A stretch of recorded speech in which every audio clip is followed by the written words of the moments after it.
आसमा शाही साहब, आप अभी मलिक साहब से, क्योंकि हम ये लिबर्टी ले जाते एक बड़ा अच्छा आर्टिकुलेट करते हैं, मैंने कोशिश की उनसे, वो जो हमारी होती है हल्की फुल्की छेड़खानी, वो तो हम मलिक साहब से लेवरेज ले लेते हैं, लेकिन वो वाकई आपको पता है ना कि जब वो कहते हैं ना सियासी तौर पर किसी दिन पैड़ी हो जाए तो फिर बहुत ही पैड़ी होती है। मतलब मुस्लिम लीग नून के साथ वफाक के अंदर हुकूमत है, सारी बुरे खबरें भी देनी होती हैं। अभी IMF की कंडीशंस हैं, 7.5% इलेक्ट्रिसिटी का टैरिफ बढ़ेगा, को 75% गैस का टैरिफ बढ़ेगा, तो पता नहीं क्या होगा और उसका ब्रंट क्या होगा। वो तो चलें, जो वफाकी हुकूमत फेस करेगी तो करेगी। पंजाब के अंदर बड़ा मेजर हिट है, दूसरी कोशिश थी पंजाब के अंदर अपनी हुकूमत बनाने की।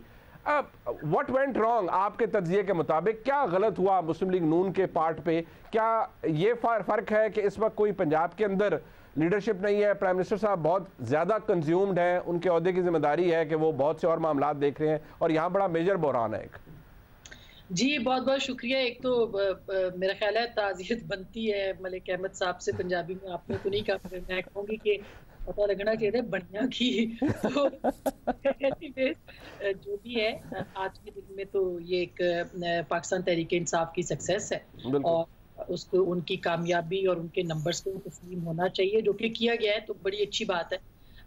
जहाँ तक इस बात का ताल्लुक है कि ये आज की सक्सेस कल कैसे होगी। अब देखिए, परवेज़ इलाही साहब को मुनीब आप भी बहुत अच्छे तरीके से जानते हैं और वो एक बड़े जिसे कहना चाहिए ज़ीरक सियासतदान है। इसी तरह से ये जो इत्तेहादी हुकूमत है, इसके अंदर भी जितने भी हेड्स हैं, वो भी बहुत उन्होंने पाकिस्तान की पॉलिटिक्स देखी है। तो आज की तारीख इसमें कोई दो राय नहीं है कि इमरान खान साहब का जो फैसला था या उन्होंने जो सोचा था, उसको उन्होंने अचीव कर लिया। लेकिन कल क्या होगा? अगर मैं देखूँ इस तरह से एक पॉलिटिकल तनाजुर के अंदर, तो आज शायद एक गलती पाकिस्तान तहरीक-ए-इंसाफ ने कर ली है। अच्छा। उसकी वजह ये है कि अब एक तो पंजाब एक बहुत बड़ा सूबा है जिसके अंदर काम हो रहे थे, बाकी चीज़ें हो रही थी और परवेज़ इलाही साहब ने एक अच्छा तरक्याती फंड दिया था और वो चाहते थे कि ये कंप्लीट हो जाए और बाय द टाइम जब ये कंप्लीट होता है, इनको पॉलिटिकली बहुत ज़्यादा इसका फ़ायदा होना था। फिर उनकी अपनी मशीनरी थी, उनकी रियासती यानी हुकूमत जो पंजाब के अंदर थी, वो एक एक्टिव और इफ़ेक्टिव गवर्नमेंट थी। यानी गवर्नेंस के एतबार से मैं नहीं कह रही, मैं मशीनरी के एतबार से, इस्टेब्लिशमेंट के हवाले से ये बात कर रही हूँ कि जो उनकी इस्टेब्लिशमेंट थी पंजाब के अंदर, वो बड़ी मजबूत इस्टेब्लिशमेंट थी। सेक्रेटरी से लेके और जो भी इस वक्त SHO तक जो था, वो परवेज़ इलाही साहब या पाकिस्तान तहरीक-ए-इंसाफ के मानने से या उनके कहने से होता था। तो कोई ढकी-छुपी बात नहीं है। अब क्या होगा? ये अब आज के बाद से, यानी जैसे ही ये हुकूमत ख़त्म हो जाएगी या असेंबली तहलील हो जाएगी, तो निगरान सेटअप आएगा। निगरान सेटअप जो है वो आएगा, तो उसमें फिर वफाकी हुकूमत के पास पूरा वक्त होगा कि वो महीने या जितना भी जो भी टाइम पीरियड है, उसके अंदर वो अपने लोगों को या जो मशीनरी है रियासत हुकूमत पंजाब के चलाने की, वो सारी मशीनरी अपनी चॉइसेस के मुताबिक वो उसको इस्तेमाल कर सकते हैं। तो ये फ़ायदा यहाँ पे हो सकेगा।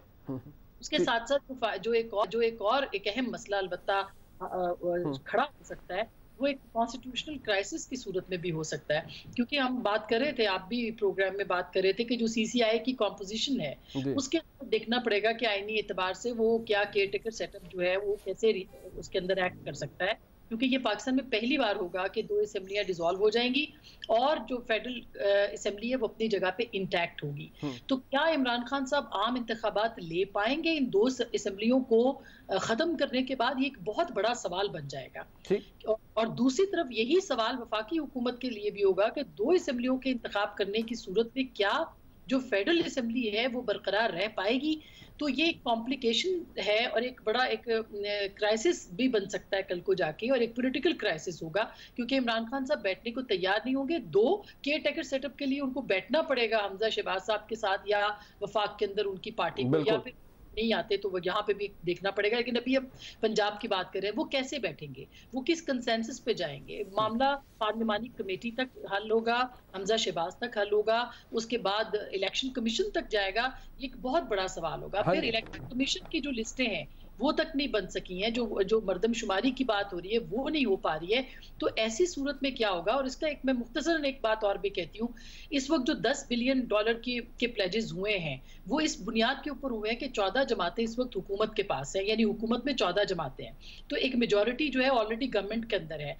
दुनिया जो है इसको देख रही है और पाकिस्तान को इमदाद इसलिए दे रही है कि उनके ख्याल में ये हुकूमत जो है कुछ कर पाएगी, वो प्रोजेक्ट्स के ऊपर है, तो वो भी एक एट स्टेक हो जाएगा मामला।